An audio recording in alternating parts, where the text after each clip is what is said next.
E aí pessoal, tudo bem com vocês? Mais uma vez eu sou o professor Júnior Fiesca, professor de filosofia, e também hoje estarei dando aula de sociologia. Hoje nós vamos falar acerca do mundo do trabalho, tá? Lembrando que assim como filosofia, sociologia também é um campo extenso, conteúdo são bem amplos, né? Então requer muito estudo, requer bastante leitura, tá? Para que você se aproprie do conhecimento específico, tá? Lembrando que os conteúdos de sociologia, especificamente na aula de hoje, eles são bem extensos, tá? Textos enormes que requerem muita reflexão, e para você se apropriar do conteúdo é necessário você se apropriar também dos teóricos, dos períodos, tá? De cada momento da sociologia. Hoje especificamente nós vamos tratar sobre o mundo do trabalho, tá? Nós poderíamos falar aqui de muitos outros pensadores acerca do mundo do trabalho. Nós vamos falar de maneira geral, de definição, os modos de produção, tá? E vamos dar ênfase no sistema que predomina hoje, que é o sistema capitalista, tá ok, pessoal? Bom, o mundo do trabalho hoje, tá, trabalha com a divisão do trabalho, tá? Precisa haver uma divisão do trabalho, vai delimitar funções, vai dinamizar o processo de produção e vai funcionar de forma rápida e eficiente. O objetivo do sistema capitalista, do mundo do trabalho hoje, é colocar cada trabalhador em sua função específica, a fim de que ele faça uma tarefa repetitiva para que o trabalho ele seja eficiente. Ele vai delimitar funções, vai dinamizar o processo de produção, vai acelerar esse processo, ele vai funcionar de maneira rápida e eficiente. Raramente um trabalhador ele conhece mais do que uma função no seu ambiente de trabalho. Geralmente ele conhece uma única função específica. Trazendo para os dias de hoje, o vendedor de calçados, por exemplo, ele vai delimitar a venda, ele não vai conhecer estoque, ele não vai conhecer, por exemplo, a quantidade de materiais para ser vendido no setor, ele vai tratar especificamente a questão de venda. Dificilmente ele vai saber de outras coisas que não seja da sua alçada, tá? O mundo do trabalho, ele existe a sua divisão nessa perspectiva. Uma fábrica de automóveis, por exemplo, tá? Cada operário está delimitado a fazer uma função específica, ele não vai conhecer o todo, tá? Do processo de produção, a estrutura da produção como um todo, ele vai delimitar somente aquela sua função específica, tá? Tudo isso para acelerar no processo do trabalho, na divisão do trabalho, tá, gente? Bom, falando sobre o mundo do trabalho, é importante fazer aqui uma rápida explicação acerca dos modos de produção, tá? Hoje o modo de produção que vinga é o modo de produção capitalista dentro das suas transformações ao longo do tempo, que nós vamos falar posteriormente, tá? Antes de nós falarmos sobre o sistema vigente hoje, vamos falar sobre os modos de produção. Quais foram os modos de produção existentes, se eles foram eficientes ou não, e quais são os modos existentes hoje, tá? Por que modos no plural? Porque o sistema capitalista, ao longo do tempo, houveram ramificações, tá? A fim de que melhorasse as suas ações. Ok? Bom, o primeiro modo de produção é o modo de produção primitivo ou comunal. Tá? Nesse modo de produção não havia o interesse de guardar, de vender ou de armazenar o que era produzido. Tudo era dividido em comum acordo, levando em consideração somente a amizade, respeito, tradição, a sua religião, etc. Tudo ali era trabalhado em comum acordo. E detalhe, gente, esse modo de produção aqui, ele foi o que permeou por mais tempo. Ele foi o que vigorou por mais mais tempo, desde as sociedades tribais até antes as grandes revoluções, os grandes outros modos de produção. Tá? Então o modo primitivo é aquele modo mesmo comunal, que era dividido em comum acordo para todos. Todos trabalhavam, todos produziam e era dividido entre si. Tá? Outro modo de produção escravista. Modo de produção escravista, uma única pessoa, que era o senhor dos escravos, era o dono tanto dos meios de produção, que na época eram terras, tá? E a mão de obra escravista, era o senhor dos escravos. Tá?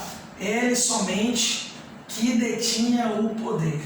Logo, os escravos eram vistos como ferramentas de trabalho, logo também eram vistos como animais. Tá? Então, a diferença do modo de produção escravista para o asiático, que nós vamos falar agora, é que no sistema asiático, também, no modo de produção asiático, também havia escravos, porém havia uma espécie de hierarquia.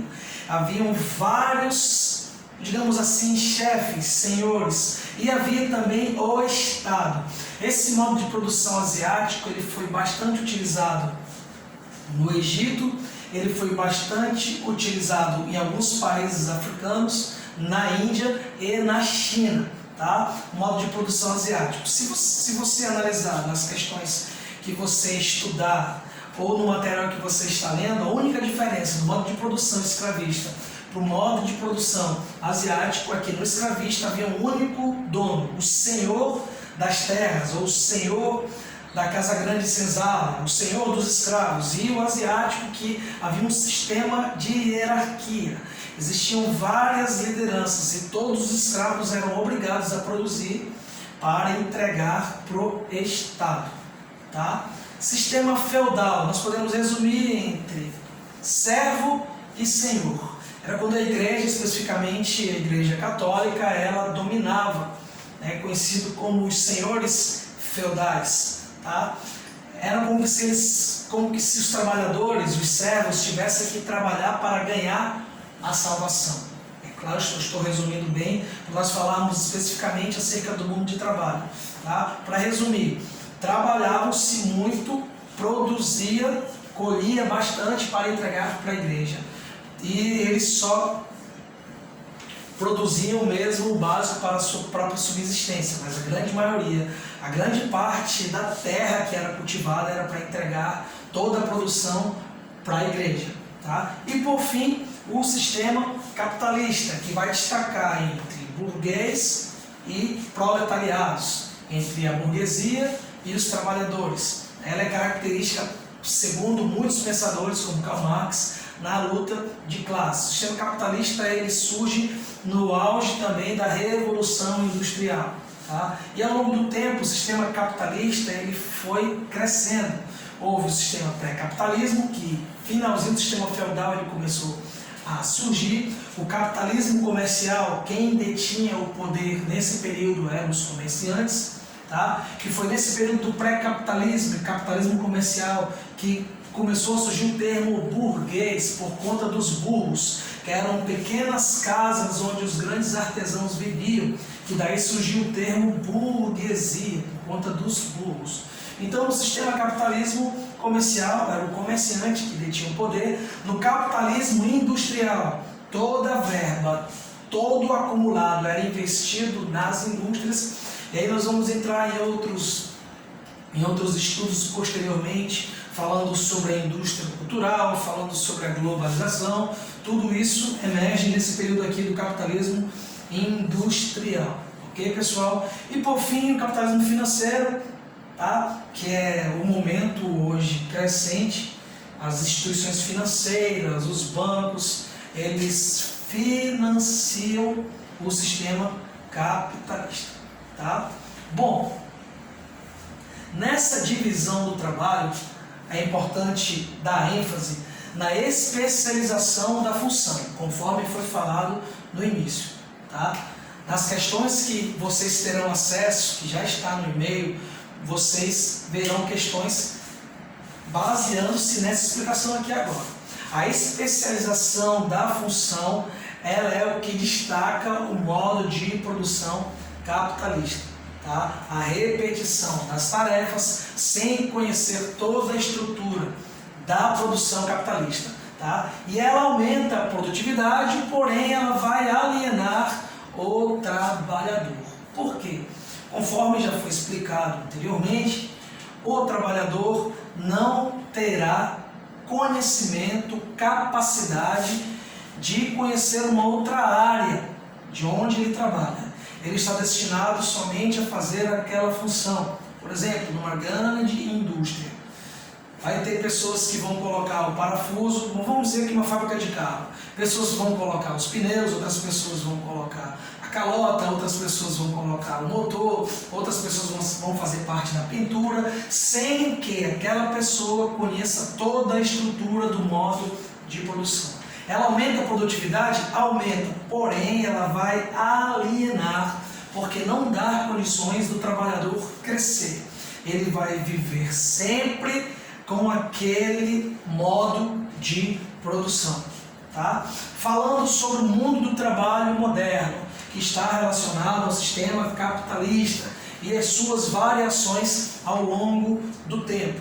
O mundo do trabalho moderno, ele ainda se encontra dentro do modo de produção capitalista, principalmente o capitalismo industrial e o capitalismo financeiro mais moderno. Tá, pessoal? E falando acerca do mundo do trabalho moderno, vamos falar sobre os três principais sociólogos clássicos, tá? E o pensamento acerca do mundo do trabalho. O que eles pensam acerca do mundo do trabalho, do capitalismo, da Revolução Industrial, lembrando que todos esses três pensadores, Emile Durkheim, Karl Marx, Max Weber, eles têm muitos outros pensamentos. Karl Marx, por exemplo, vai falar sobre economia, vai falar sobre a luta de classes, mas aqui nós estamos falando sobre o mundo do trabalho.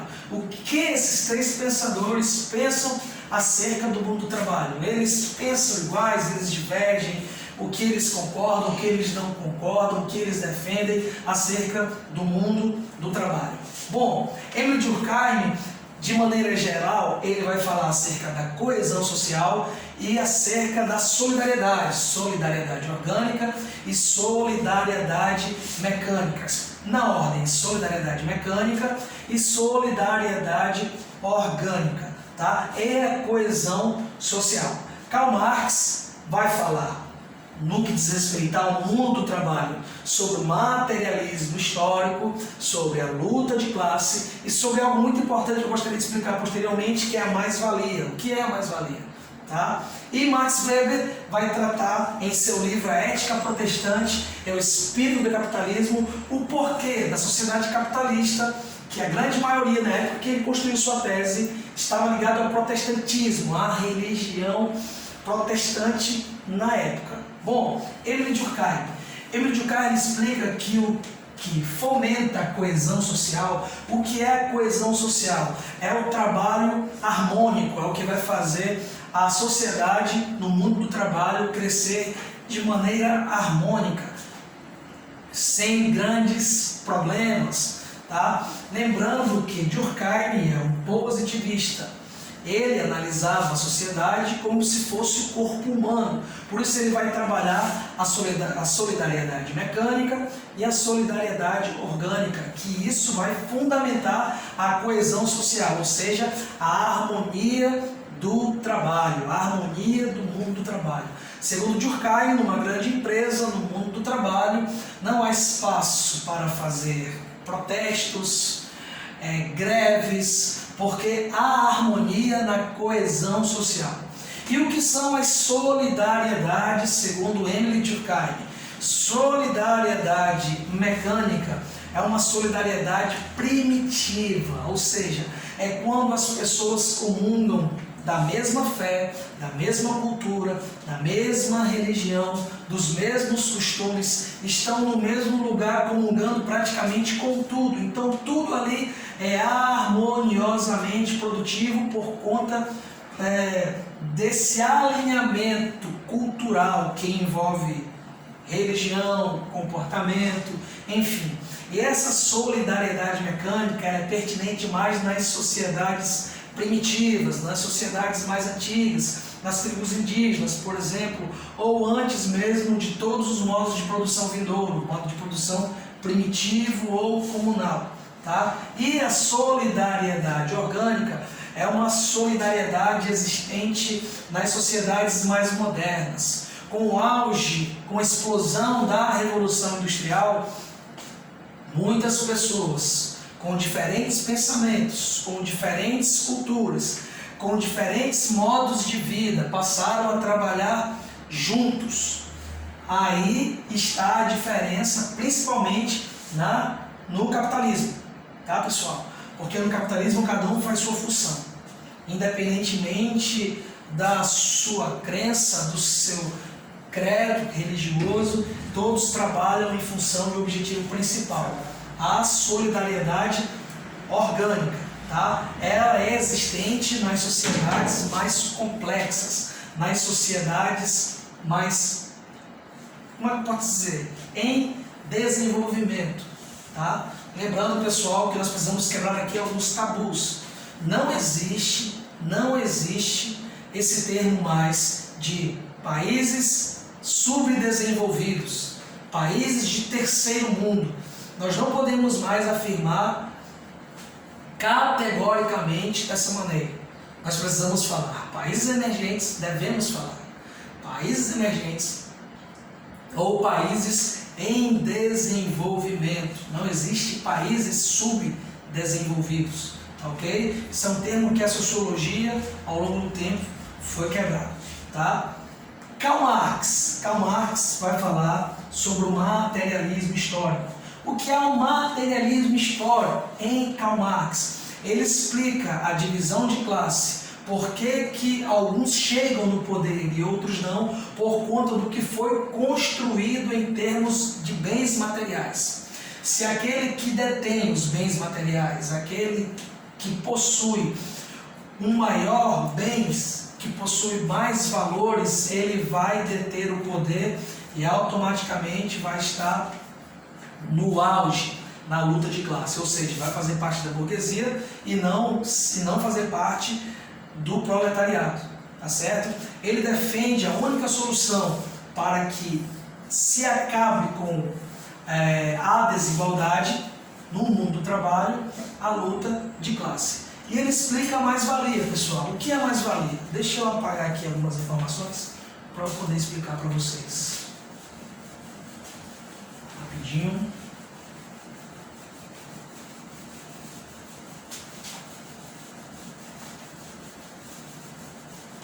Acho que aqui já dá.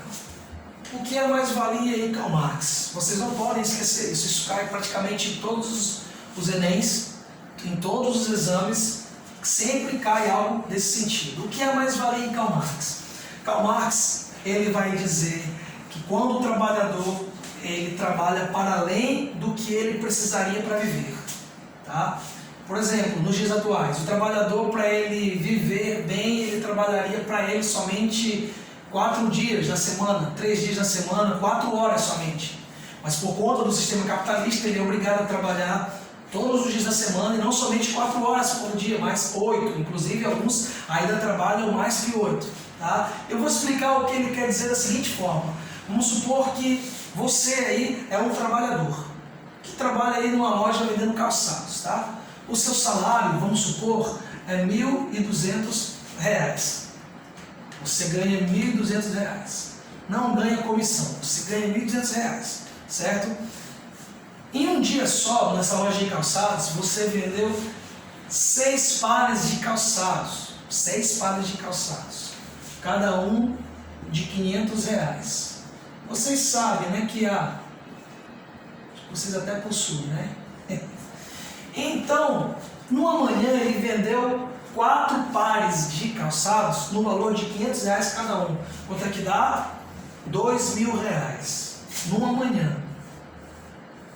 Numa manhã, pessoal, ele ganhou o seu salário, quase o dobro do seu salário numa única manhã.